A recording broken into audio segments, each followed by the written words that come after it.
Welcome to Tripura Info News Update. Today in Kailashahar, Unakoti district, the Congress Party staged a protest rally in front of the local post office. The demonstration, organized by the Unakoti District Congress Committee, Secretary Rudrendu Bhattacharya, and Bloc Congress President Ashish Sengupta, the rally voiced concerns over various public issues and policies. Began from the Congress office and proceeded through the town, drawing significant participation from party workers and supporters. Led by prominent leaders including Sonia গান্ধীর বিরুদ্ধে chargesheet প্রদান এবং national Herald পত্রিকার সমস্ত সম্পত্তি বাজেয়াপ্ত করার প্রতিবাদে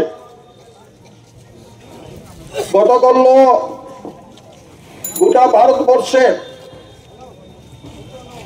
প্রায় ৭৫০টা জেলায় কংগ্রেসের কর্মী এবং সমর্থকরা ইডি অফিসের সম্মুখে বিক্ষোভ এবং ধর্ণা প্রদর্শন করেছেন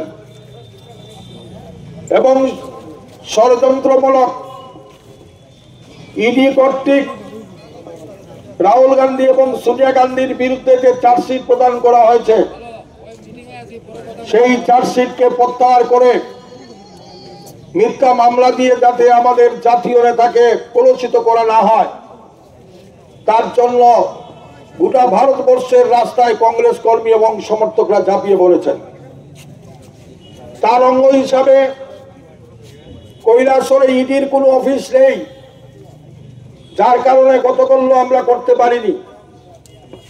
আজকে কেন্দ্রীয় সরকারের এই ভারতীয় ডাকঘরের সম্মুখে কেন্দ্রীয় অফিসের সামনে আমাদের প্রিয় নেতা বিরোধী শিরার নেতৃত্বে আমরা বিক্ষোভ এবং সমাবেশ সেখানে অনুষ্ঠান করতে যাচ্ছি। হেরাল্ডটা কি এটা আমরা অনেকেই ন্যাশনাল হেরাল্ড সম্পর্কে জানি না।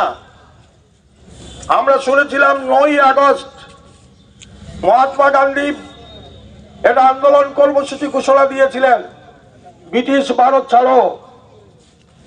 ১৯৩৮ সনে ৯ই আগস্ট এই দেশের রূপকার, প্রথম সার্ভেন্ট অফ ইন্ডিয়া, প্রথম দেশের প্রধানমন্ত্রী জওহরলাল নেহরু নেতৃত্বে এই পত্রিকাটা চালু করা হয়েছিল, ন্যাশনাল হেরাল্ড।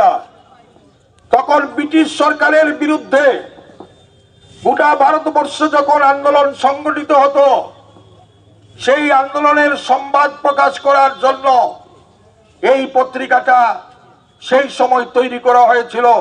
তার নেতৃত্বে ছিলেন পণ্ডিত জওহরলাল নেহরু। এটা কোনো ব্যক্তিগত মালিকানা নয়, এখানে ৫,০০০-এর ঊর্ধ্বে গ্রাহক ছিলেন এবং ১,০০০ জনকে দিয়ে একটা ট্রাস্ট গঠন করা হয়েছিল। সেই ট্রাস্টের নাম ছিল ইয়ং ইন্ডিয়া।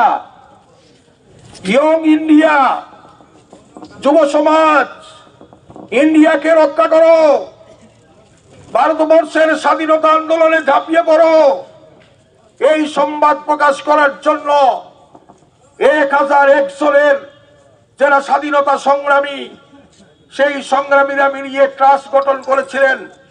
সেই ট্রাস্টে যারা ছিলেন আজ একজনও নেই, সবাই স্বর্গবাসী হয়ে গেছেন। তখন বেশ কিছু সংখ্যক স্বাধীনতা আন্দোলনকারীরা তাদের নিজের সম্পত্তি, কিছু কিছু জমি জমা, তাদের অর্থ সম্পদ এই ট্রাস্টে জমা দিয়েছিলেন, এই ট্রাস্টকে দান করেছিলেন। সেই সময় এই জায়গার মূল্য ছিল না, খুব কম ছিল যেই জায়গার মূল্য, কিন্তু বর্তমানে সেই জায়গার মূল্য ১০০ গুণ বেড়ে গেছে।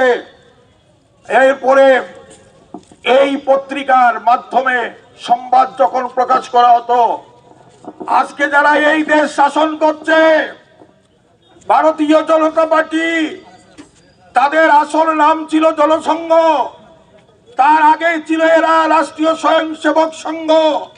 তারা সেদিন স্বাধীনতা আন্দোলনের বিরোধিতা করেছিলেন। বাল সাভারকার, যাদের নেতা, তিনি ব্রিটিশের কাছে মুচুলুকা দিয়েছিলেন যে ব্রিটিশের বিরুদ্ধে কোনো আন্দোলন সংগঠিত করবেন না। কিন্তু